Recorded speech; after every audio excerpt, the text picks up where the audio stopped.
being a 100% banger. So excellent. Hello, everyone. Welcome to the whatever episode this is for the Crafty Boys, where a bunch of dudes hang out and drink beer and talk about shit. So there you go. We've lost count how many episodes we've had. Yes, we're probably in the 75 million range. You know, we've been doing this a long time. Yeah. Which reminds me, our very first episode, wasn't it in February of 2015? Is that correct? Am I remembering that right? Yeah, maybe. He says going to the YouTube channel to see. This might be like we may have hit 10 years and not even realized it. I'm going to double check. Talk amongst yourselves. I'm going to take a look at the YouTube channel. All right, so we're talking amongst ourselves. We actually haven't been here for a couple of weeks. We've had some life going on. Last Saturday was my birthday, and I was busy partying it up. Not really. But I was, because I'm 53 now, I was having my prune mush and going to bed early. No, my wife and I, we went to this pinball place where I live. Yeah. Oh, yeah. In Holla. And probably like... Yeah, right. So how is the pizza? I did locate it when we talked about going there, but we never ended up doing it. I took a peek in. It looks fun. Yeah, it is. I didn't have pizza there. Okay. But I did play quite a bit of pinball. There's some really good tables that are there.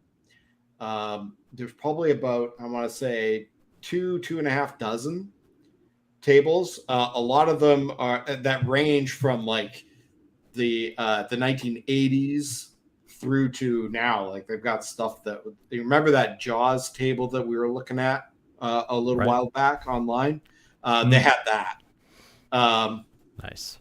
But I think some of the more popular ones, I don't know. I've got the Williams tables are near and dear to my heart. So I was kind of sticking around with those. I played me some Funhouse. I don't know if you guys are familiar with that one, but it came out in 1990. Features a character in the middle of the table named Rudy. And he basically talks to you the whole time. Yeah. I probably had my best game ever that day. Like I got 8 million on one ball. Nice. Unheard of. I came very close to beating the high score on that one. And then we went to a different pizza place afterwards because my wife has celiac disease, so she can't have the pizza that's being served at the pinball place. So we had to go somewhere else that was. And it was very good. Mm-hmm. Nice. You know, Dairy Queen. That's about it. Excellent. Well, I just, by the way, February 4th, 2015 was the very first episode that we recorded.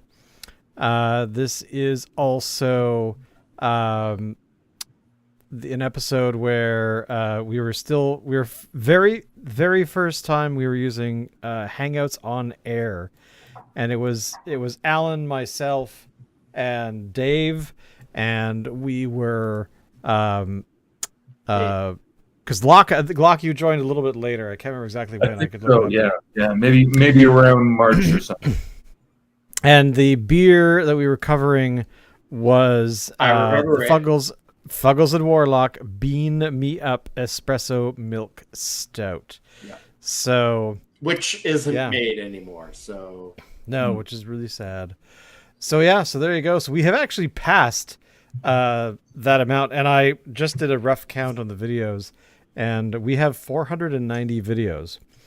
So if we remove, or although I count them anyway, but the Christmas stuff that we did for between 2019, no, even before that, I'd have to look it up. But anyway, we did Christmas stuff. So that was 24 videos a piece. So we've done about 390 episodes, give or take, maybe just over 400 of this show. So there's hours and hours of us blabbering about the world. So, Locke, we're going to start with you. What beer are you drinking this evening, sir? All right. So this evening, so I maybe got the memo that we were doing this late, and so I was casting my eyes around to trying to figure out where I'm going to get beer at 10:30 on a Saturday in a tin that I can take home with me. I can go to a bar. Oh, that's it. I'll go to a bar. Brew pubs will sell me tins. I'm pretty sure they will. So that's my plan. So I charge out. And where did I go? I went to the Amsterdam brew house. And they sold me this, which is a thing that they make called Space Invader. Now, Space Invader. Yeah. Now, the main thing that I would like to note about this is the size of a normal tall boy. This is what they sold me. Wow. Yeah. Wow. Yeah. Well, so what? That's the same size. This is 568 milliliters. Yeah. Yeah, so that's the size that like fresh squeezed and stuff comes in when they import it into Canada. Okay. It comes in that size. Right. Huh. Interesting. That is insane. For an invasion of cosmic flavor. The sky is the limit only for those who aren't afraid to look up. Defend yourself. And Brewing, Toronto, Ontario. Yeah, well, let's kick this thing out. 6% ABV. Excellent. And it definitely contains barley. It may contain wheat.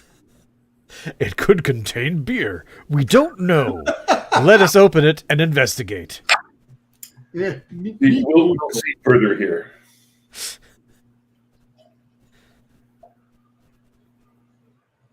And the winner is... Well... Drum roll. So we have an amber color there. A little bit hazy, but not... It's not like opaque or anything. Rock and roll. Mm. So this is bright and refreshing. As opposed to dreary and gross. It's it's a little bit too sweet. Oh. As always, my usual complaint applies here. Modern IPAs across the board have a bad habit of being too sweet, and this falls into that category. That said, it also is bright and tastes a little bit of lychee nuts, so that's not a bad thing. And if you're going to go sweet, a little bit of lychee on beer, that's it's not unpleasant. That's for sure. Right. Rock and roll.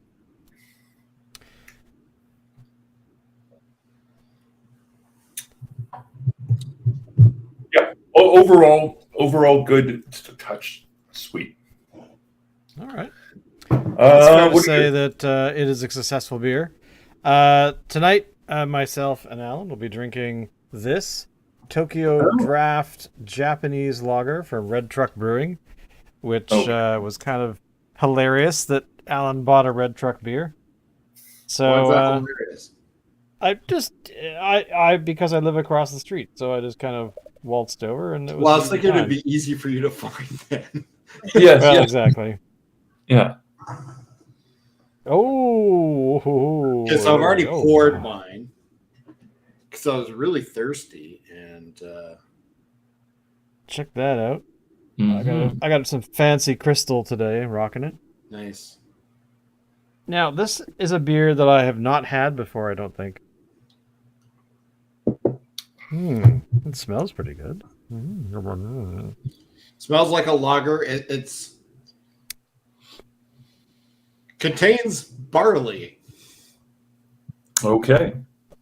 So No water, nothing else. Just barley. We wonder if you know what they will drink in Tokyo. What they drink in Tokyo. We wonder if you know what they drink in. That's awkward. We live our lives one can at a time. Oh God. It's simple. You taste this beer and you don't look back. Clean and super dry, and we're not turning our back on Sriracha Ace. Don't drink Okay. This is what I suspected. Don't drink this one fast or furiously. Share it with family. Okay, so this is a beer that I guess is the Fast and Furious franchise. Now, Well, it is called Tokyo Draft instead of Tokyo. I know, but I didn't. I just thought it was a different beer they were making. I didn't. I haven't read this. You didn't put the this reference text together. before. So more to No. the point. More to the point. Did they license any of that, or are they just doing it? I highly doubt it. I mean, it's Yeah. it's not. Yeah. They're not. They couldn't be convicted of any sort of thing. But Yeah, well, no, exactly. It's just far enough away that I don't think they're. First of all, exactly. But the I mean, the funny thing about it is that I know the Fast and Furious franchise way more than I ever should know of any franchise about cars going fast. Because Locke, you actually were there at the very beginning of my adventure, where we watched, I think, the first couple films over a weekend. We finished our way all the way through to, what was it, number 4, 5? 4 or 5, something like that. Because my neighbor had said, "Hey, next week we're gonna go and see blah blah blah," and I'm like, "Yeah, okay, cool." And then, of course, I didn't realize there were that many. I can't remember what number it was, but yeah, it. I've gone through all of them now, and so this, they did it well. A good job, Red Truck, for adding something to the. It's decent thing. I mean, it's very light tasting, refreshing. Yeah. One thing I find, I don't know if it's just me, but I find that a lot of lagers, particularly the cheap ones that are mass produced, have this sort of like maybe a banana flavor on the back end. Okay, yeah, that's what you mean. Yeah. And this doesn't have that. And I don't like that banana flavor on the back end. So this one is actually really enjoyable for me for a lager. Yeah. If I was going to go for a lager, I'd probably go for this one. Well, I'm going to see if I can find any information about this particular beer. I'd like to know a little bit about it. But their website doesn't have anything. There's actually nothing. Is there any? No, they don't seem to have any information about this beer whatsoever, which is really unfortunate. Oh, here's some information. It says, return for refund where... Never mind. What I'm confused by is that you noted that it contains barley. That's what it says. If you were doing a Japanese lager, wouldn't you do it with rice? Well, that's actually what I assumed. And then Alan read it out. And I'm like, really? Do they use rice in Japanese lagers? Like, do they? I believe so. Okay, well then, yes, it should be rice. Let's see if we can find more out about that. So, Japanese-style lagers tend to, according to this, apparently, that is a traditional way of making a Japanese lager. Is you ferment rice. You don't do. So, Shane, you've had Red Truck's just regular lager, right? Yeah. How does this measure up to that? Like, is it? This is way lighter, way lighter than the other. Because I mean, I'm not saying that the lager that Red Truck traditionally makes is heavy, but it's definitely, the color is deeper for the other lager. Mm-hmm. This is very, very light. Like I'm kind of surprised. I'm very surprised. Like I assumed it would be rice, but this is a really light lager. I mean, like really, really. Like I say, it still contains barley. Like it doesn't say anything else. Like it could be. It could have, but maybe it also has barley in it. I can't see it on the can. Where's the alcohol by volume? At the bottom, right below the truck. 4.9. Oh, 4.9. Okay. So I mean, it is kind of it's a very light thing, and it's not necessarily, it's kind of like drinking what? Not Canadian, Lucky. Is it kind of like that? Although Lucky's No, not it's very better light than either. Lucky. Well, no, I'm not saying taste wise. I'm just saying like for the actual lightness of it. Oh, I yeah, can't yeah, think yeah. of, Yeah, probably. but overall, I mean, I don't find it offensive. I think it's quite nice. No, not at all. yeah. It's an easy drinking beer, highly quaffable, Mm-hmm. whether there's rice in it or not. Mm. So overall, thumbs up to all the beer we're I think so. enjoying today. So what's been going on? What's I want to really talk about something exciting. Mm-hmm. The rumors that Kathleen Kennedy are leaving Lucasfilm are apparently overblown, and she's not leaving Okay. or retiring. She's still going to continue. Okay. But more importantly, Kathleen Kennedy produces, right? Is that a role? well, yes, but also she's currently the head of Lucasfilm. She's the one that took over in 2012, 13, whenever Lucas sold Lucasfilm to Disney. Which, I mean, she was a natural, like she was one of the inner circle of Lucas that because she'd been producing films. Like her first film, I think, was E.T. as a producer. So she had done was all like the Indiana Jones movies and so she's done a lot of stuff there. Yeah. And but yeah, I mean, she naturally, and people crap on her for the I don't know, the female agenda or whatever you want to call it. The which I don't buy. No, I find that she fell in my opinion about everything that people say about what's going on at Lucasfilm. I think that she was the natural successor, her and her husband especially too, because they've been working together. I'm assuming he's still in the picture doing stuff, but overall, you're right. Who her husband is? Sorry? Remind us all again who her husband is. Yeah, I don't know. Oh, Kathleen Kennedy. You'll recognize this. Now, of course, you're asking me what the hell his name is. Kathleen Kennedy and Frank Marshall. Oh yeah. So okay. So they worked as a pair from the very beginning, and whatnot. And anyway, going back to the thing about the female perspective, I'm not sure what to call it. The woke agenda at Disney. I think it's not really that. I just think that she turned into every other executive on the planet, which is they meddled with the writing process. I think and that's what happens at that level for a lot of films over billions of years, but billions of years over the years of Hollywood. But yeah, I mean, I think that's kind of what happened. She wanted to do a good job, and she meddled with writers, and I think that turned out badly for that new trilogy of films. I mean, even Lucas shit on it later on. After the I think it was the second film came out, George was like, they didn't use my ideas and I don't like it.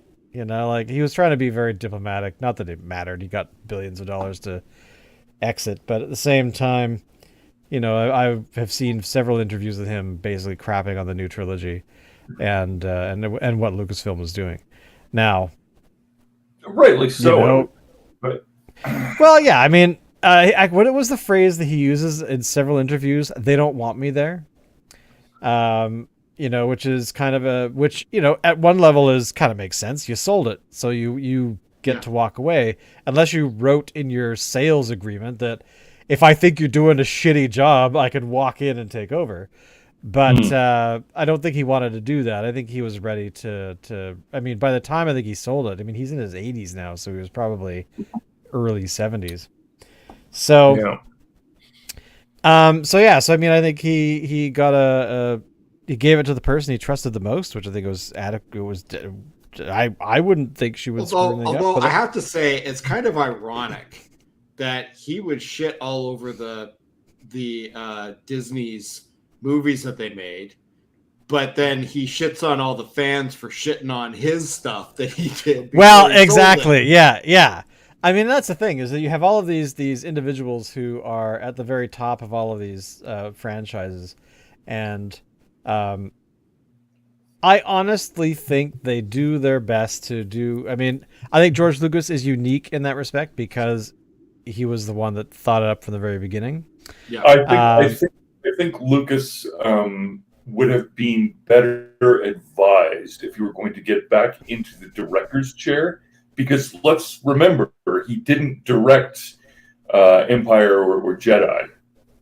Well, exactly, and that was actually the brilliant thing, is that he was. It would be hard for him to do some other, like, how about a sequel to Howard the Duck? Like anything that gives you time to get back used to exercising these muscles, because frankly, I don't think he was ready to direct in a way that other directors might have been able to carry that off. But anyway. Well, yeah, I mean, I always have thought that was actually kind of a cool idea, that he said, okay, I'm going to focus on the production side, and you guys can do the directing part, because I did that to save money the first time around, and it turned out well, and people enjoyed it. But however, I think he admitted that was not his strength. He was a writer, and he wanted to make movies, but he was not really a director. He was kind of like Steven Spielberg in that respect, right? Like Steven Spielberg was a director from the beginning. He's like, yes, I have these great ideas and I want to do these things, but you know what? I actually want to direct these things. I don't actually want to, dive headlong into production and all of that kind of stuff. Granted, he's sort of a multi-talented dude, so he did it all. But I think Lucas, from the outside Lucas looking in, direct American Graffiti. I believe so. Did Lucas do what? American Graffiti? Actually, you know what? I would say yes, but I don't actually know. I will look it up. I think he directed American Graffiti. I think he did as well. I'm pretty sure he did. You know what? Based on American Graffiti and Star Wars, the first one, I'm going to say that George Lucas is actually a very good director, but he needs somebody. Sure, but he was well out of there to rein him in and say, "That's great, George. Now let's take it back a step or two here. Okay, let's dial it down." And that's what he needs, and he didn't have that in the prequel trilogy. Holy hell! Holy hell! Did you know the budget for American Graffiti was just shy of $800,000, and it brought in $140 million? Yeah. Wow! I didn't realize that was that. I knew it was successful, but I didn't realize it was that successful. Oh yeah, it was really successful. But yeah, I mean, also American Graffiti was very much a pseudo biopic, because that was his life growing up. Yeah, and we saw that actually a little bit in a couple of the Indiana Jones films, where especially that the third one, where you got to see like the muscle cars and things like that. But I think that was all. If I remember correctly, he actually went to film school, and that was one of the sort of first things his first idea for what to film, right? That was kind of that. No, it got his students sort of learning on, and then because he directed some kind of car related thing, and then that became his first movie, which kind of makes sense. Did THX 1138 was that? I think he directed that too. There's the one that he did in film school, and then there's the one that was released. Yeah. So 1138 was his first film. Yeah. Which I have to be honest here, I've actually never seen. Oh, really? Yeah. And it's actually kind of cool because you get to see, sort of learning on the job, as well as Robert Duvall, doing something very early in his career, and so that was kind of fun to watch. I'm also myself well into that late 70s, early 80s aesthetic. Yeah. Well, the 1138 also is kind of interesting because you can actually see two versions of it, where you see the original one from 1971, I think, But then when it was re-released, I want to say late 90s or maybe early aughts, somewhere around the first trilogy, maybe. Or sorry, the second trilogy. Second trilogy. That it added all the sort of special effecty stuff that he couldn't do in the 70s, which honestly, I mean, we know that George Lucas did that a lot with Star Wars. But I have to say that I think that 1138 definitely was benefited from him actually being able to go back and say, all right, here's what my actual vision was. Yep, still hear you. Yep, can you not hear us? Can you hear us? We can't hear him. More Morrison. You were talking about the Cloud City edits. Go on. Well, yeah, I mean, I enjoyed some of those, and some of them I thought were a little over the top. But again, I mean, it's like anything. You abandon something just to move on and do something else. Where when the special editions came out, the Star Wars special editions in 1997, I thought they were really cool at the time. I was thinking it was going to be sort of this special thing. Like I always assumed that was, for all that he was doing that there was ultimately, before the man dies, there's going to be a further update on this. There will be another version that will be released. Yeah. And this is the thing, is I have no problem whatsoever with the idea that Lucas should have the right to go in and monkey around with his own material. Fans also have the right to reject that and to prefer the originals. Yeah. But it's sort of like, if we were talking about even stuff done by commission, there's some artists, Bernini,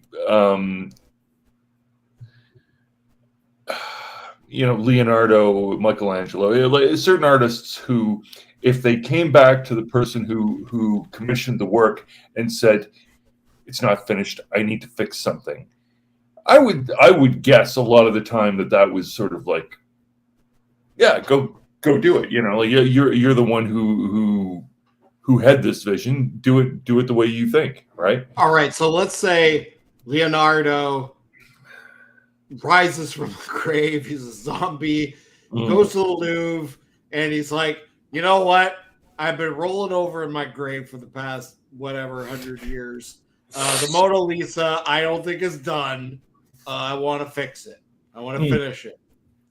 Would we let him? Yeah, I would. I don't think most of the world. Well, she needed a mustache. She had one.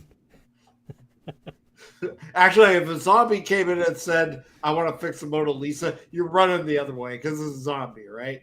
Yeah. Well, put it this way. If a zombie says to me anything, I will first of all check to find out if I'm on acid. And then I will take, further steps along the lines of, I just found out that reality supports the zombie scenarios. You know what's actually the most interesting part of that idea is if someone was resurrected for whatever reason, whether they were a zombie or not, but they came back to life, they said, hey, that's my work. Now here's the thing. He died a long time ago. His works are in the public domain. Can you, as an artist, return, say, let's pretend I'm pretty sure.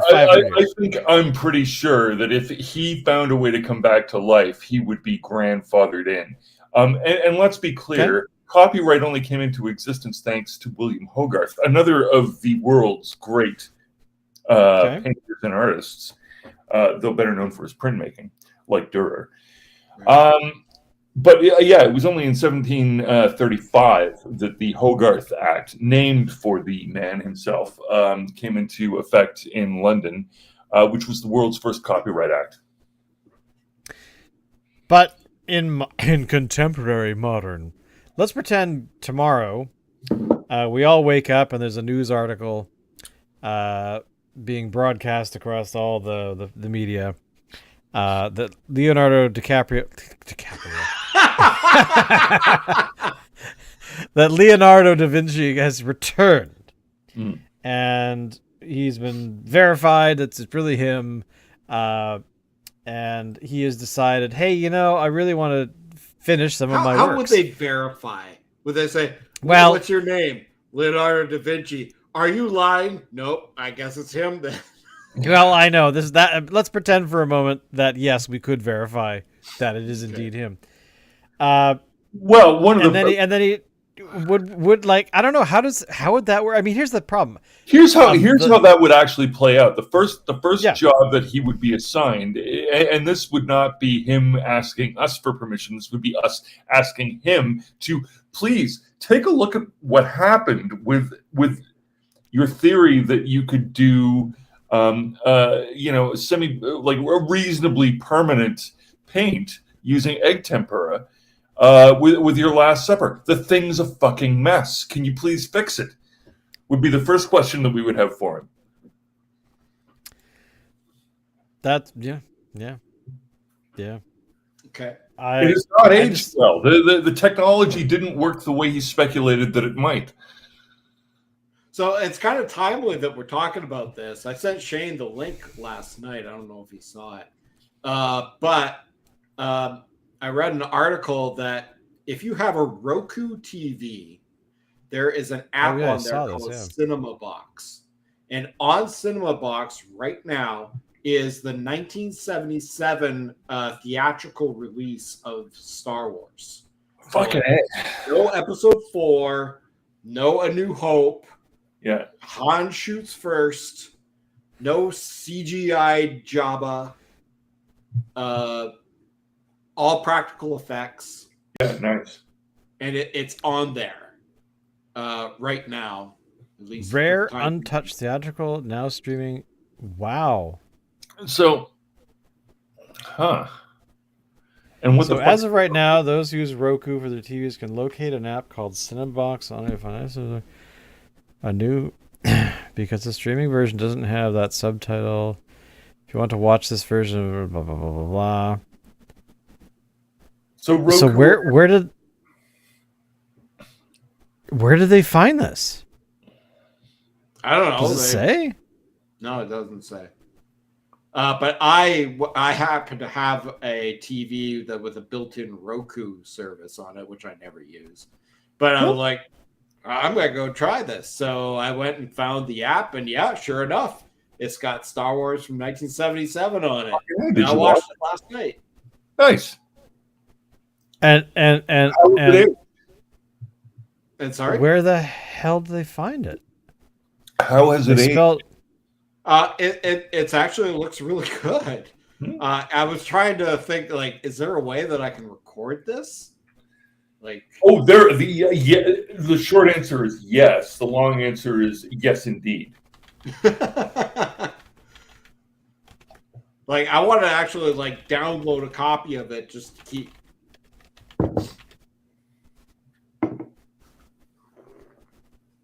I don't know how they found it. I assume they have people scouring the internet at all times for these things.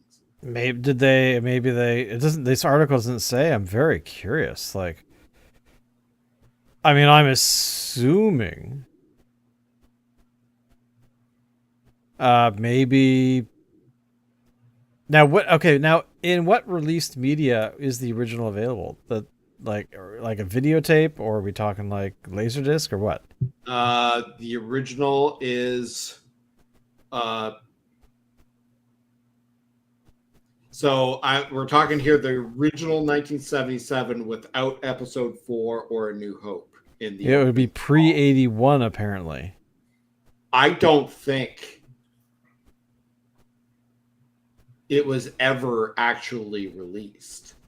The only time I can think of is in pirated things, like, say, the despecialized editions, which were put out by fans a few years ago. Yeah. Okay, interesting. Yeah.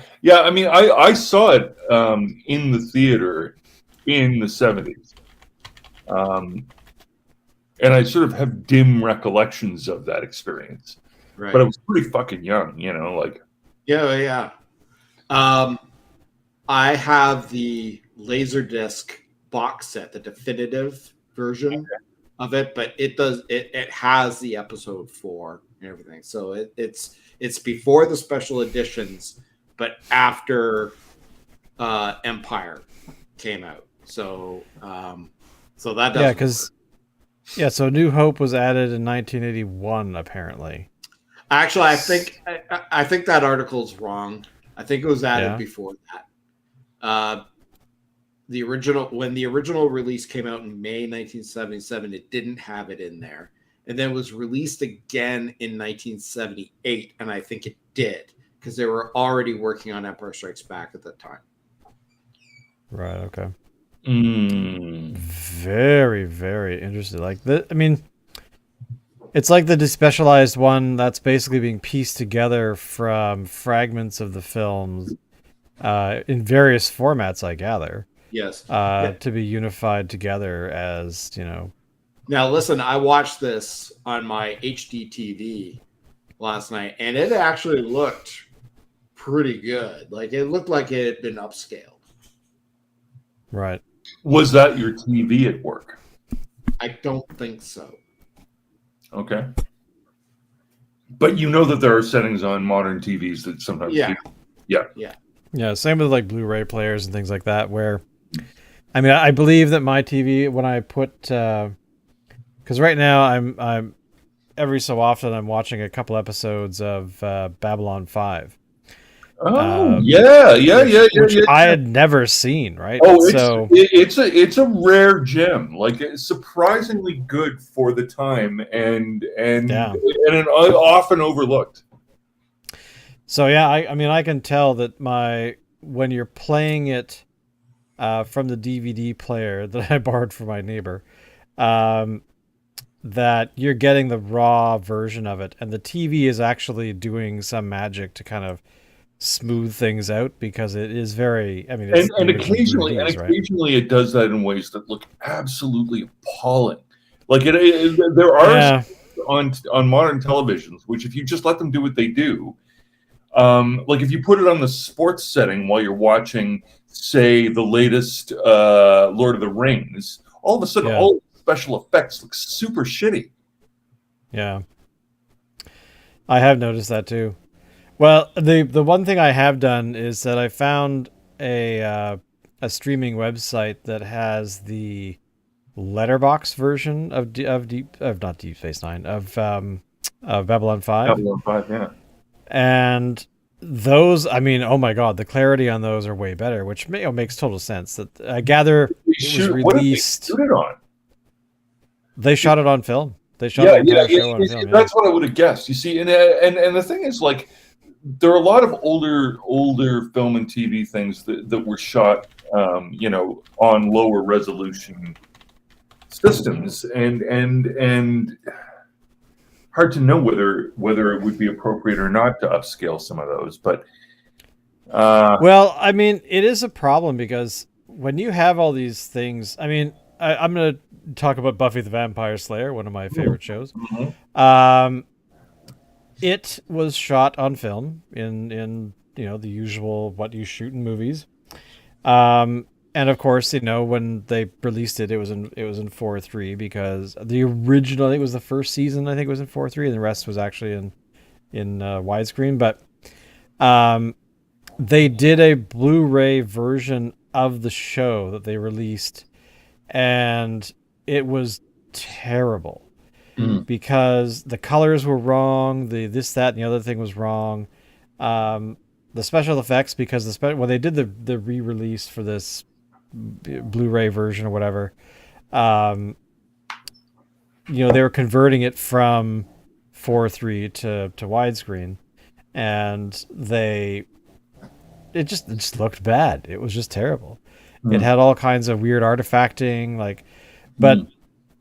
but I gather from other things that I've read about shows being released again years and years later that they are just really, decisions are made and they're really bad. Like, I think that I think it was Close Encounters of the Third Kind had that problem, where it was released as a certain special edition or whatever the hell, and it was just really bad. Like, it was as people that are familiar with watching the film, would notice that it was that it was off somehow.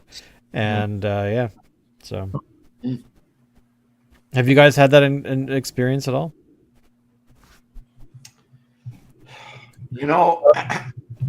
Sorry, Locke. Go ahead. Sorry. That I'm not sure if I quite understand what experience you had there. I mean, I brought up the shittiness of the special effects in the latest Lord of the Rings series.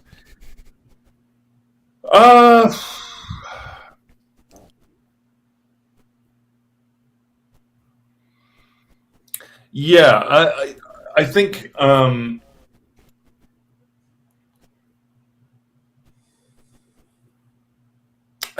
when I came out of the theater watching the special edition Star Wars films, the first thing I remember to myself thinking was those special effects are not done. They are unfinished. Yeah. They are not special effects as such because they're not having the effect that is so special, which is that reality changes. Right now, somebody has pasted a computer image on top of something, and that is what it looks like. Excuse me. I mean, I would agree. I mean, here's okay. What is the difference between remastering, which in my mind is being able to take some older footage and clean it up, make it presentable on modern, television screens, that kind of thing, versus what George Lucas does, which is not remastering, but I mean, there's some of that, but definitely it's about adding the stuff that he feels was missing that he couldn't do at the time. Yeah. So is that now, as fans of certain things like Babylon 5, I'm watching it in the original version, and the graphics and things are very much early 90s, mid 90s, and they're really, by today's standards, really crappy. But at the same time, they're kind of awesome at this because, as long as you remember that, this was done on a very small budget, and you know what? It looks fine. It looks great. Here's the thing. If the character of the image is such that it's doing its job, which is to say that it's pushing the story forward, then as long as that sort of detail is met, I don't really have a problem with the rest. Do you? I don't. I think it's okay, which is I think the argument that we were talking about earlier. I think in terms of like, there's going to be a vibe or a sort of a stylistic feel that comes off of the production techniques, and like rotoscoping does what rotoscoping looks like, and that kind of thing, right? Yeah. I enjoy the period flavor of some of that stuff. At the end of the day, there is an element where the job of a special effect should be to help people suspend their disbelief rather than merely to decorate. If I'm going to call into question or cast criticism at special effects units of the last, especially of the digital age, there's a lot of over decorating going on. Right. Yeah. So you were saying earlier, Alan, about George Lucas shitting on the fans. Yeah. What is your attitude about that in terms of him updating the film every 10 years for a while, or every 5 years? Well, I think yes, there is that element to it, but I think it was more people shitting on the prequel trilogy that kind of did him in, and he was like, I can't please anybody here, so I'm just gonna give up, and he sold it. And then surprise, surprise, Disney is trying to make new stuff, and with the exception of Rogue One, everybody's shitting on everything. At least as far as the films go. So I just find it ironic that he's shitting on Disney for making new content, but to him, before he sold it, it had become a no-win situation where nobody could live up to the expectations of the fans, because the fans' expectations were like way up here, and like everybody else, reality is down here. Yeah, you know what? I never really had as big a problem with some of the elements of what he was doing with the prequels than I think maybe some people did. Admittedly, I don't think they're not up to the standard he reached with Star Wars. No. Star Wars was special. It was an effect of, this was really the first proper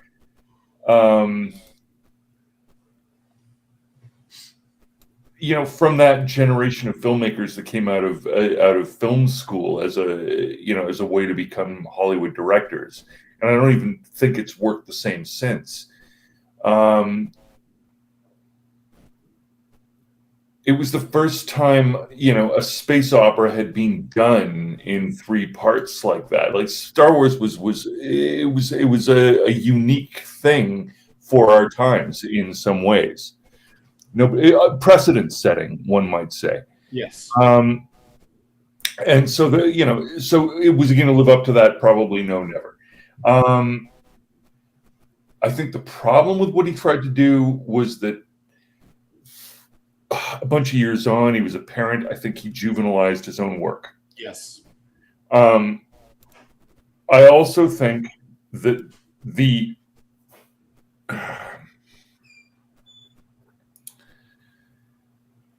temptation of the digital additive stuff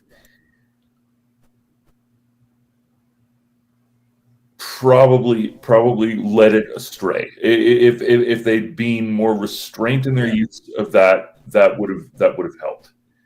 Right. But what I will say is, a lot of people criticize his casting for young Darth Vader, Anakin, in terms of he's not, like, he's kind of awkward. And are you talking about Jake Lloyd? Yeah. And the thing is this, I accept that I think it's actually well within what I would expect from George Lucas, that awkwardness is exactly what he was trying to express about the nature of what drives people to evil. Yeah. It's not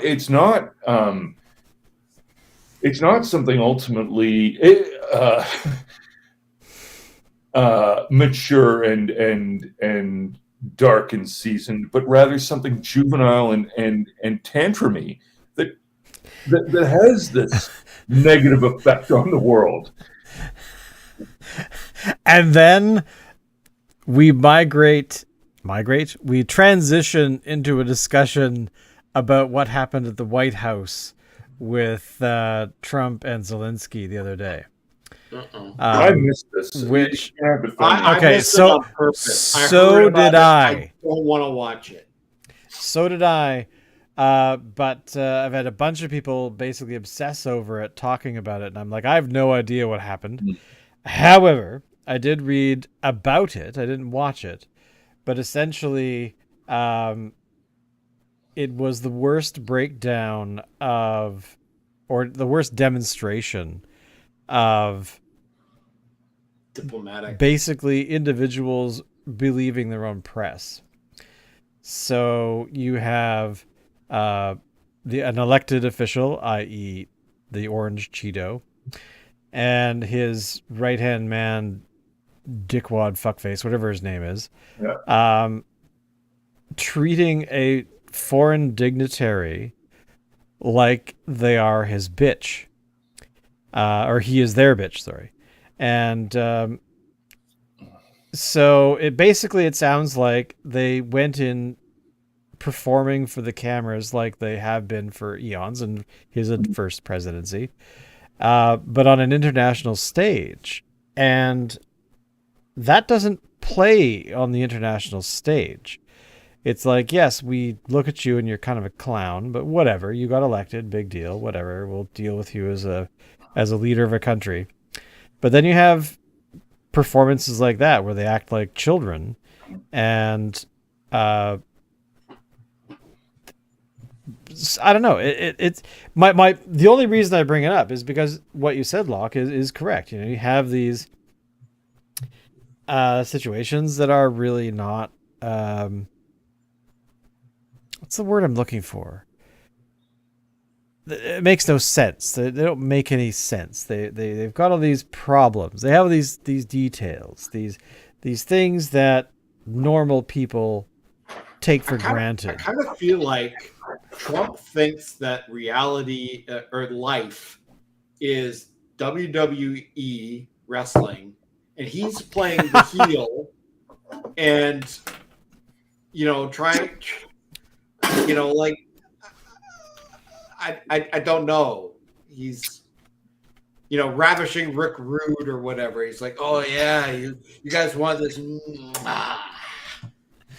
Well, exactly, right. And he's created a world or an environment where other people think they can act like. Let's be clear. He's not in jail. What other intervention would you have had to have performed in order to not have ended up in jail if you were him? You would kind of needed to have done this, wouldn't you? That's true. I mean, how do you get out of this? Get elected. Okay, done, finished. All right, life is good. No, it's a real thing. Well, and it's really, I mean, again, people think the world is ending. People are so upset about what's going on, and people are obsessed with. But it's basically the same thing as 2016 to 2020. We're watching. I think guy. It's worse. This is worse.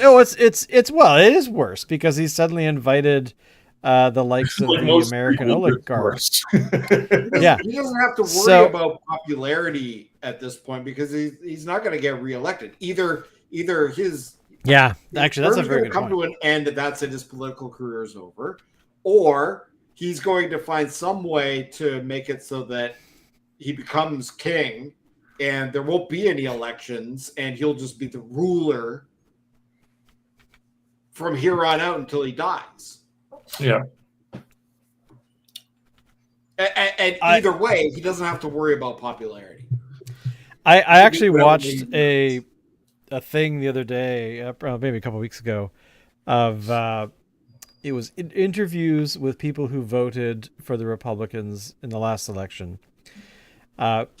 being asked, I think it was only 3 weeks after he took office, about what things they were going to lose. And all of them, every single one of them said exactly the same thing. I can't believe he's doing this.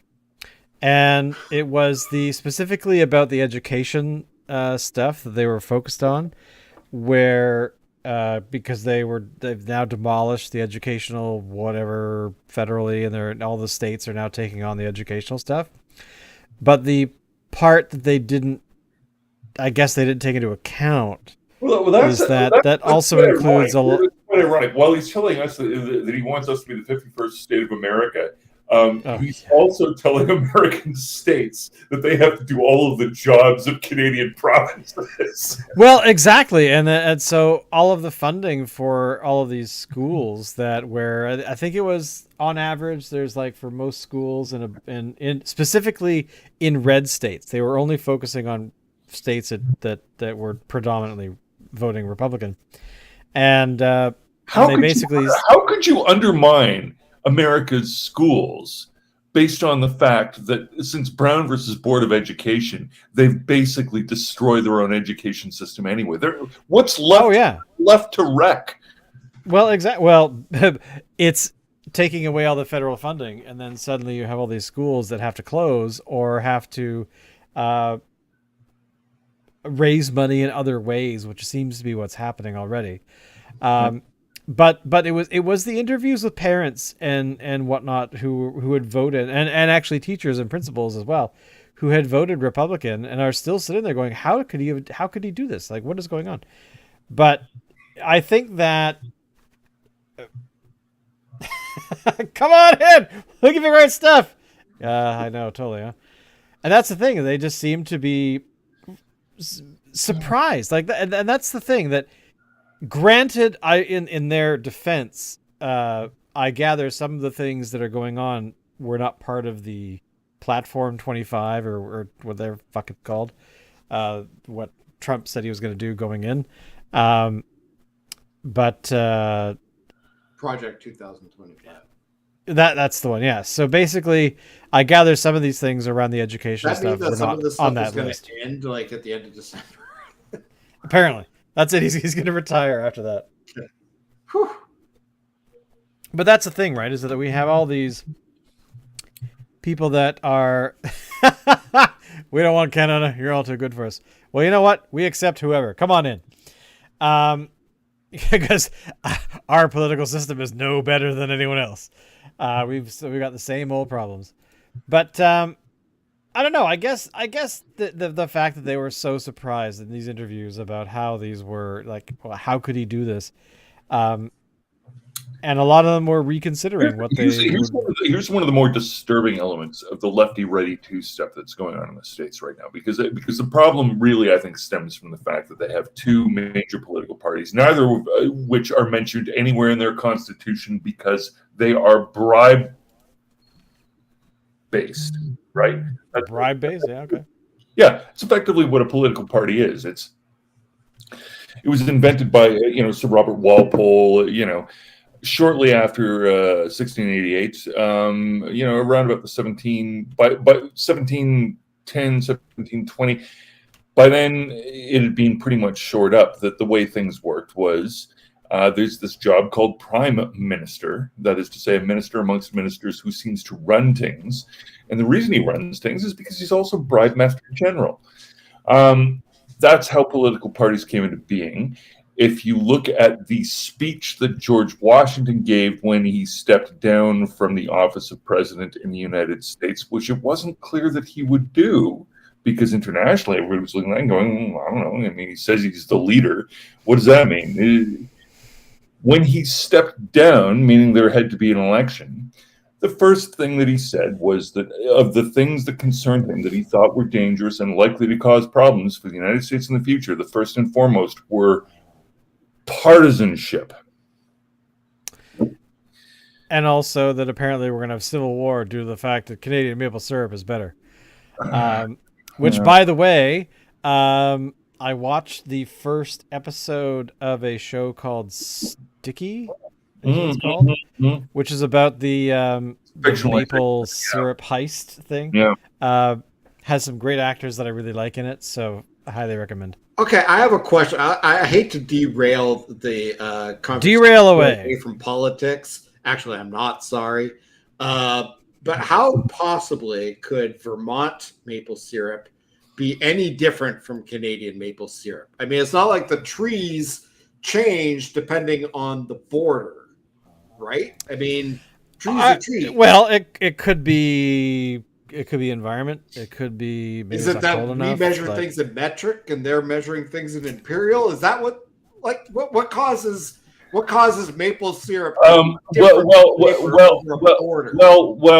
let's stop and remember that one of the things that has an effect on plants is the weather, which is different up here.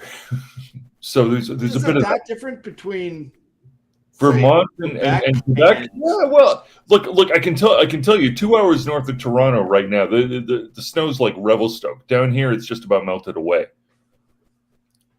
To be honest, I tend to buy the cheap stuff as well, just because the real stuff is hella expensive. But yeah, well, so I'm in Ontario, which is Sugar Bush Central, so I get it straight from the producers. And actually, the darker, I think, more flavorful syrup is actually less expensive than the lighter, sweeter stuff. Again, I'm into flavor. I'm not necessarily into sweet. So.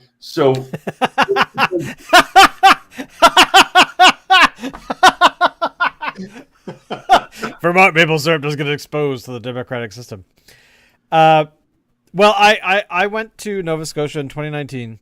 Yeah. And I drove. I was doing a job in Parsboro, Saskatchewan. It was Parsboro, Nova Scotia, a very small town, population like 700 kind of thing.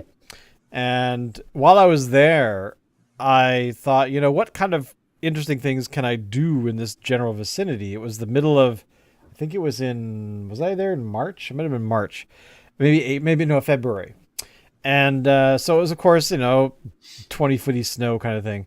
But I think it was fascinating that I was able to look at a map and go, oh, there's this blueberry farm that for 1 week only, while I was there, 1 week out of the entire year, they turned their barn into a restaurant to service people in the region. Where you go and you get basically an English breakfast where you've got bangers and mash and all that kind of stuff. But because it was their transition period from maple syrup farming, which they had a farm for that, and into the blueberry season, which I gather starts in March. And I'm like, really? Because there's still snow on the ground, but apparently blueberries and whatnot, there's in the Maritimes is actually a big, huge thing. And they have to start prepping fields and all that kind of stuff. But essentially, yeah, I was there and I was able to, probably the first time I would think, as an adult, that I was able to actually have maple syrup, basically, as you were saying, from the producer. Mm. So they had, it was amazing. It tasted very different. And also here, it's about the sugar content, and a higher sugar content is made in a colder climate, which is true. Now, Vermont's not that far from where a lot of the production I wouldn't happens. have thought so. Because I don't know, but again, geography, blah blah blah, all that plays into it. So maybe there's less, I don't know, something in Vermont and more of it up here. I don't know, the snow or. Although, honestly, when is the season for maple syrup? What is the season for maple syrup? I would say winter. Well, that's usually when people do the whole taking maple syrup and putting it in snow and making a snow cone. It's the original snow cone. Right.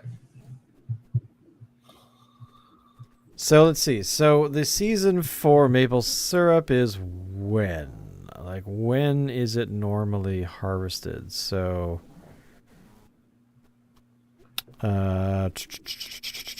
okay, so it has to be. Look at this stuff up. I'm hilarious. What is it? Yeah, here you go. That's actually what I was just going to say, that apparently the best is around 4 degrees Celsius or 7.4 degrees Fahrenheit.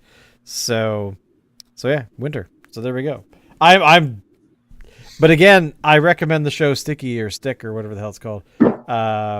It was fascinating about the whole. But again, kind of. I think I saw that whole movie. heist. It was in the back room of a Blockbuster video way back when. Oh no! This just came out. This is a brand new thing. Yeah, the adult section. Sticky, yes. The Canadian maple syrup heist, the pornography edition. What would that be called? I can't. I'm trying to think of what it would actually be called. Come on, guys. What porn name would you give to a maple syrup heist? Sticky maple stick. Maple stick. The Sticky. That's what it's called. The Sticky. The Sticky. But I'm trying to find the poster here, which is kind of hilarious. There we go. So yeah, so this is the show. I think it's only 6 episodes, so it's quite.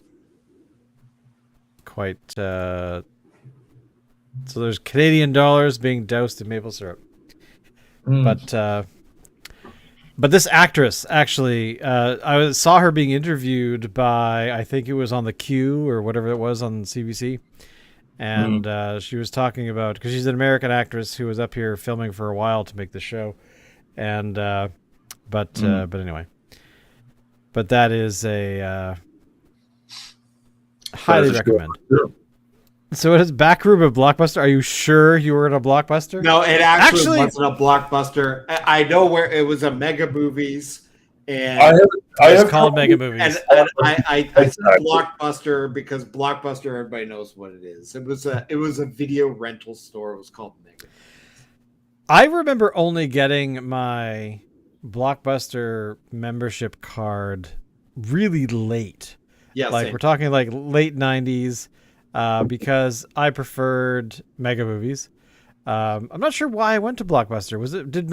Because I remember the only thing that I remember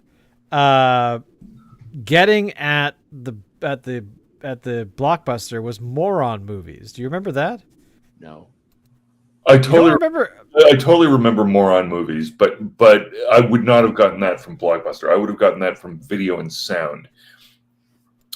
The way Calgary was at the time, sure, you had your Blockbuster, Mega Movies. If that was a chain that happened, I never saw it, at least not in Calgary.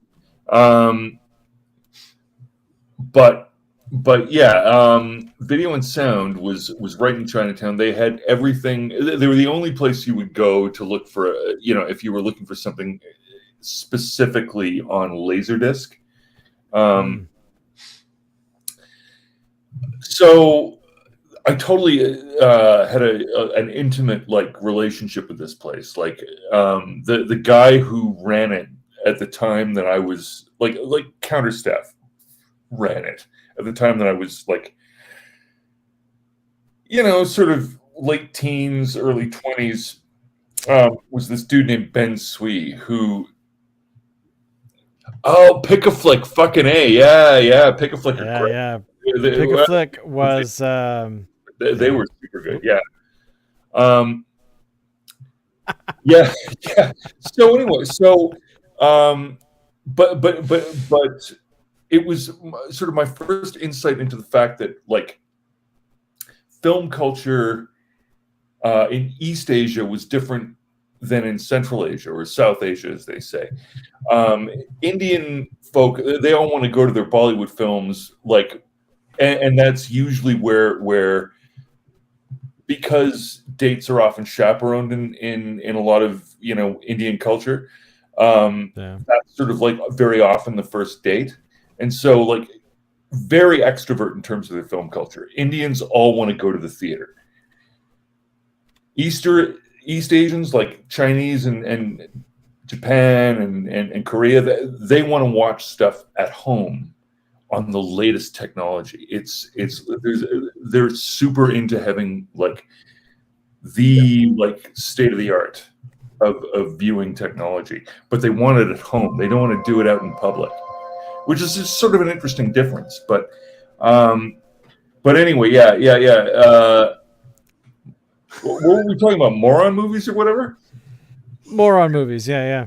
I don't know what they are, but okay. To clarify, Moron Movies was this guy who was doing these really incredibly low budget, ridiculous films. It was something that you would be kind of at the time you might have seen it at. This was before YouTube. Let's remember. Oh yeah, way before YouTube. It's the kind of content that the internet barely. Actually, a lot of these were filmed in the 70s. I remember because really? A lot of the stuff this guy shot a long time ago, and then somehow was able to make a deal with a distributor to distribute it on VHS. And basically, now, Alan, this might remind you of what exactly Moron Movies was. Do you remember King Dong? No. Oh my God, you don't remember King Dong? We watched these. I know you've seen these. I remember King Dong. So, okay, King Dong. Forget King Dong. So Moron Movies, this guy was shooting ridiculous stuff that's pretty much normal Hardware these days. Wars? Around that same vintage, yeah. So, but one of the very end of Moron Movies was King Dong. Yes, King Dong. I swear to God. Where for some reason he walked around this with this very large plastic, like it basically, I think it was like sewer pipe or something that was, they basically made into a fucking penis and walked around with it going, "I'm King Dong." And that was it. I mean, the title of the thing was Moron Movies. So there you go. What was that? Canada, maybe we should bring Canada to the after. We all need culture. Yeah, tell me about it. But yeah, I mean so that was the very last segment of this thing. So I'm going to look this up because I swear to God, I'm not crazy. No, you're not. I totally remember that. So here we go. So Moron Movies I'm just going to share this here. So if you want to go and watch something that's completely just insane, so here you go. Moron Movies is over 100 off-the-wall short comedy films. Animals should wear underwear. Dreaded wheat. So you get, and then, so at the very bottom, right down here on the list, King Dong, right there, King Dong.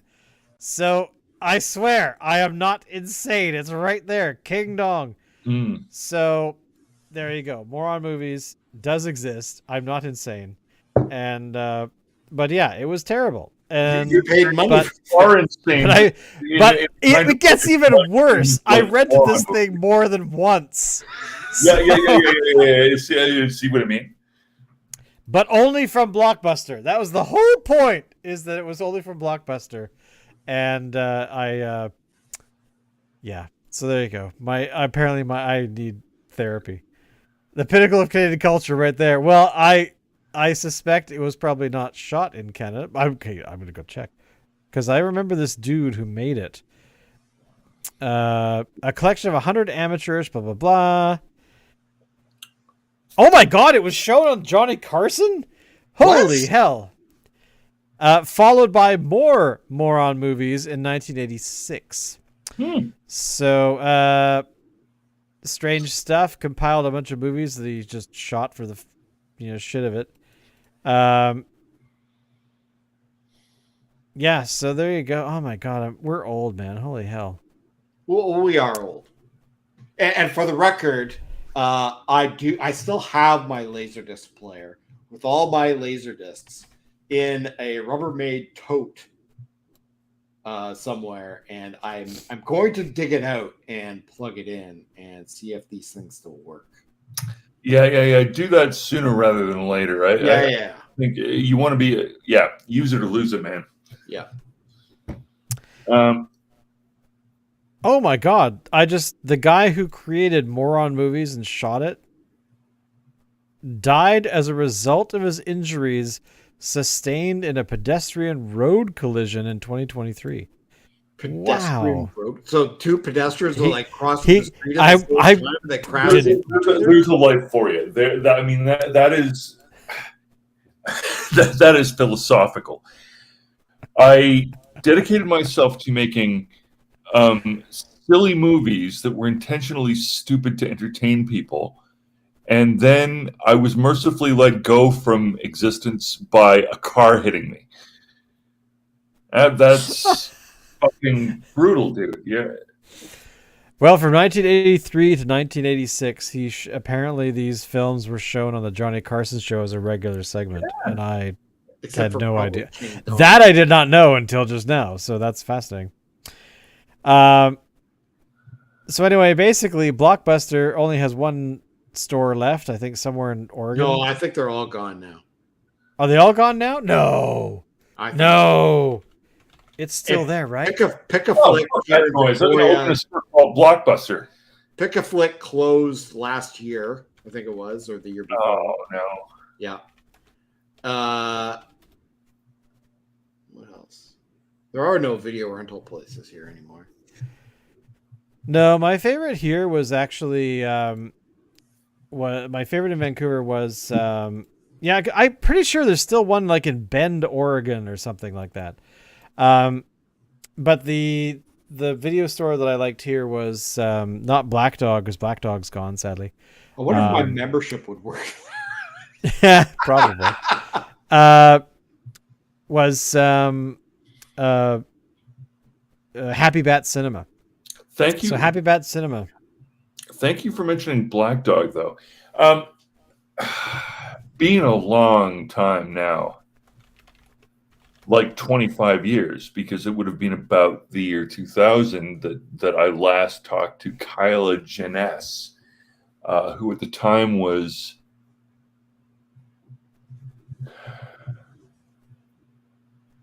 editing or putting together some sort of magazine about horror culture. She used to work at Black Dog. She used to host this event that I went to. Sort of just in from Canby, in that sort of residential area, sort of, before Maine.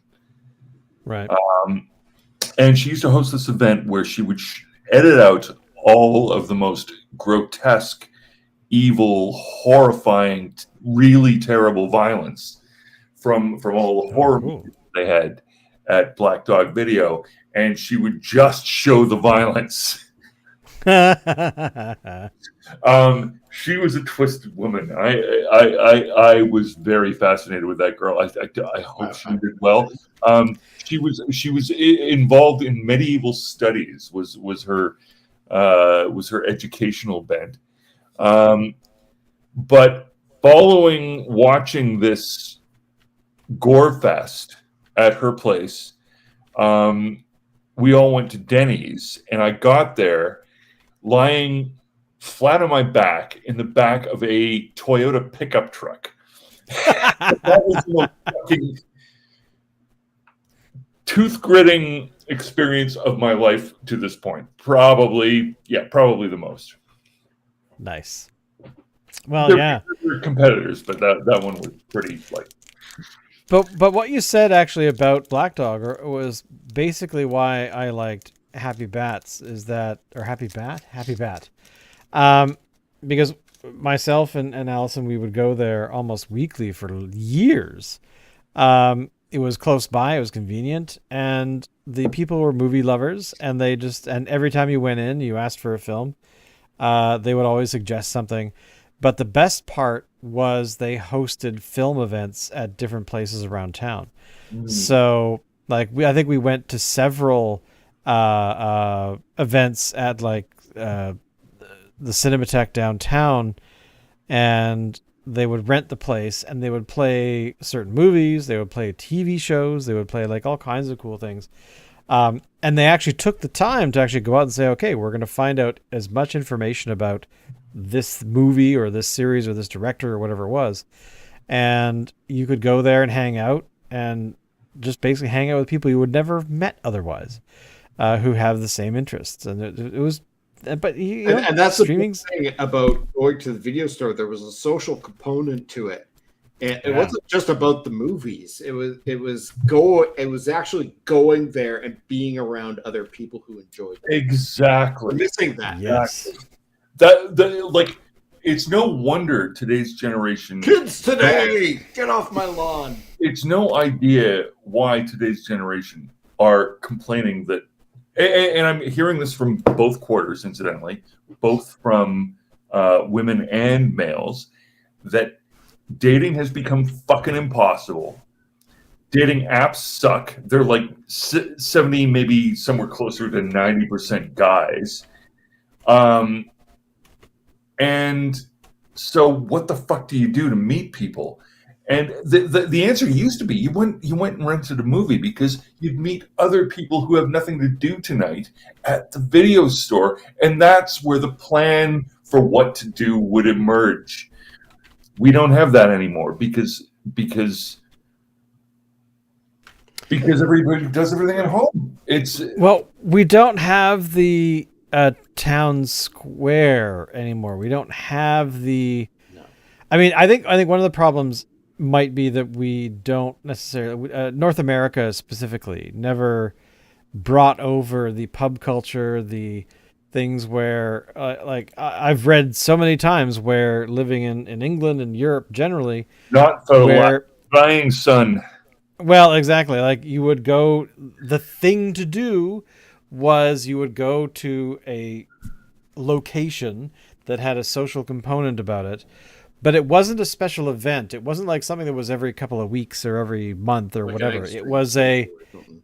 yeah, like you went there every other day kind of thing, or every day. I mean, basically, I think that's why Cheers was so popular, because it had this round of characters that would show up at this one location on a regular basis, and they would hang out and they would socialize, and they would befriend each other, and they would be able to form friendships that they wouldn't normally have happened if you never went to this place, and blah blah blah blah blah.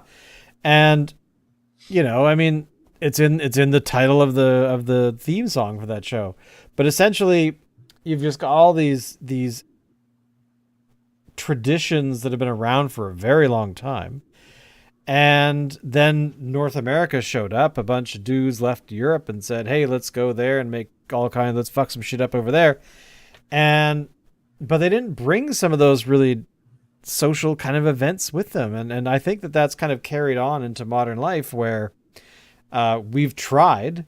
People try all the time to have some kind of social event where people can go to on a regular basis, but it's expensive to run, or people are having to do it, or manage it, or whatever. Perhaps the thing is for Donald to fucking ban alcohol again, isn't it? Because then we can go back into our earlier mode where we're just we're involved in that practice where we're bringing the alcohol to the people who need to have fun in the face of the fact that the government. I'm glad you brought that up, because that is actually kind of funny, because it is it forced prohibition forced Canadians to make money. What else? Yeah, well, exactly right. But yeah, I mean, all these things that we have the. Here's the thing: you throw these tariffs down. How much is the black market going to win by these measures? Yeah. What do you think? I think. I think you know what I think. Did the fucking wink not carry through? I think you throw a bunch of tariffs down, you're gonna get a bunch of smugglers on your hands.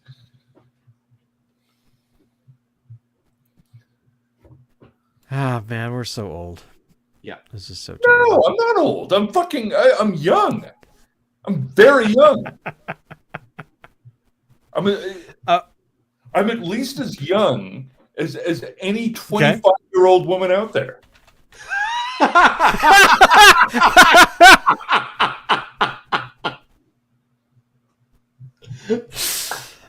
That is the best thing I've ever heard.